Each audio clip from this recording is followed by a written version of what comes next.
I've got 7 hacks today. Some save you money, some don't cost any, and some cost a little. Let's go through it. First, this is the only one on the list that I say saves money and you're gonna think I'm crazy. The luxury department store, think Bloomingdale's, Saks, Nordstrom's, personal shopper service. A personal shopper at these stores generally doesn't cost anything. I usually use Nordstrom and it doesn't cost a thing. You just go on the website, make an appointment, tell them what you're looking for. What are you shopping for? What do you need to come away with?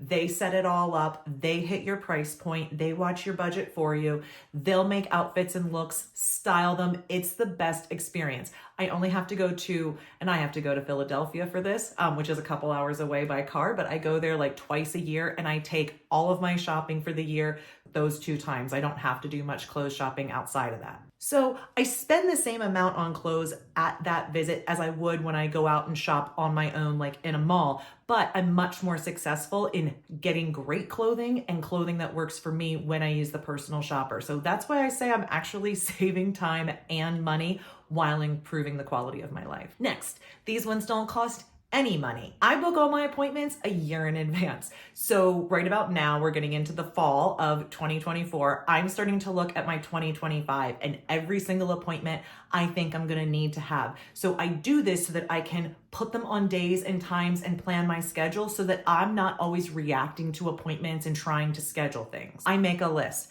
of every hairstyling appointment every 6 weeks, nail appointment, 2 weeks, massage, monthly, Botox, 4 months. You get the picture. So there's a lot of personal maintenance, but then there's stuff that goes into the maintenance of my home. So that could be home maintenance, car maintenance, veterinary appointments.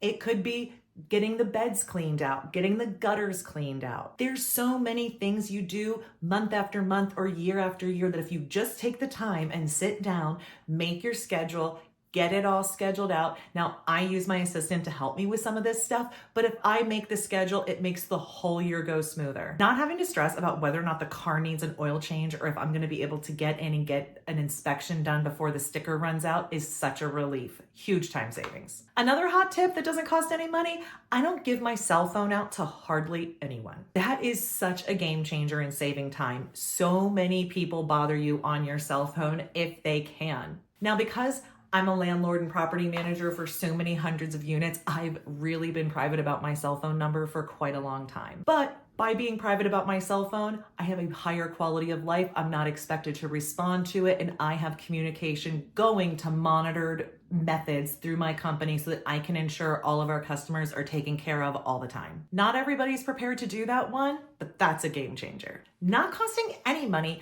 I deal with my personal finances just once a month. So I only spend 30 to 60 minutes a month dealing with personal finances, and I manage them for my household and our little LLCs, kind of like our side hustles. I manage all of that for the family. And for a lot of people, they're worried about when the gas bill is due or when that mortgage payment comes out. And I have everything programmed. And so that at the beginning of the month, it only takes me 30 to 60 minutes to see what money is coming in, what money is going out, move, schedule all the payments that need to happen, and then I'm done. Over the course of the month, I just keep an eye on the mail to see if there's anything unusual that needs to be dealt with quickly.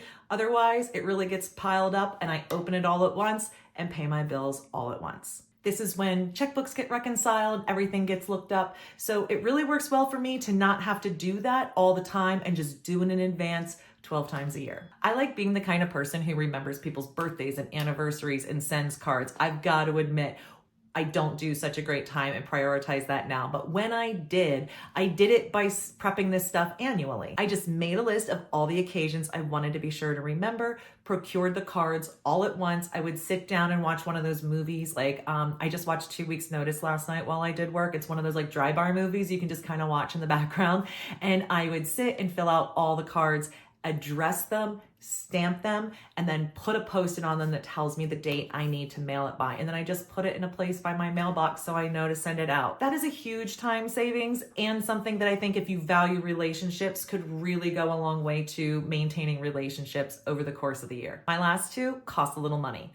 Calendly. So an online calendar scheduling service. Calendly is just one, there's several, and basically they cost a couple of dollars a month, and they allow you to book appointments automatically according to a set of scheduling rules. So for instance, mine is open during work hours. People can schedule various different types of appointments with me, and the Calendly knows exactly when I'm available because I've given it rules, and it knows my availability all the time because it's checking my Outlook calendar. So yes, this costs just a couple dollars a month. It's not that costly in terms of money. And of course, it meets the criteria of increasing the quality of our life because we're not doing as much communication. Customers are able to reach us more conveniently, quickly. We're showing up to those calls prepared and not caught off guard. So huge increase in quality of life. Definitely time saved. We're not having all those back and forths. When can you chat? Missed calls, things like that.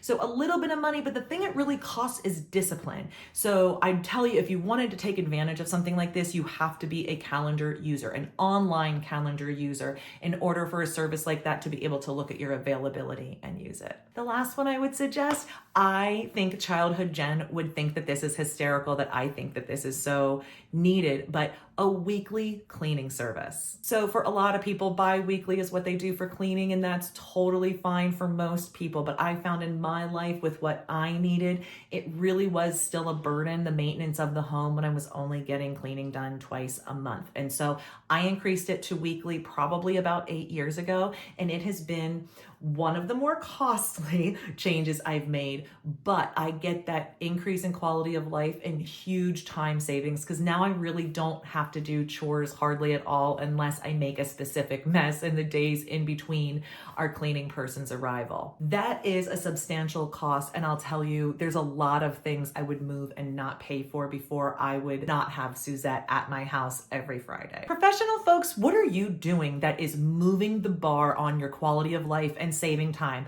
Again, I don't care if it costs some money as long as we really move the needle in those other two areas. Why don't you tell me?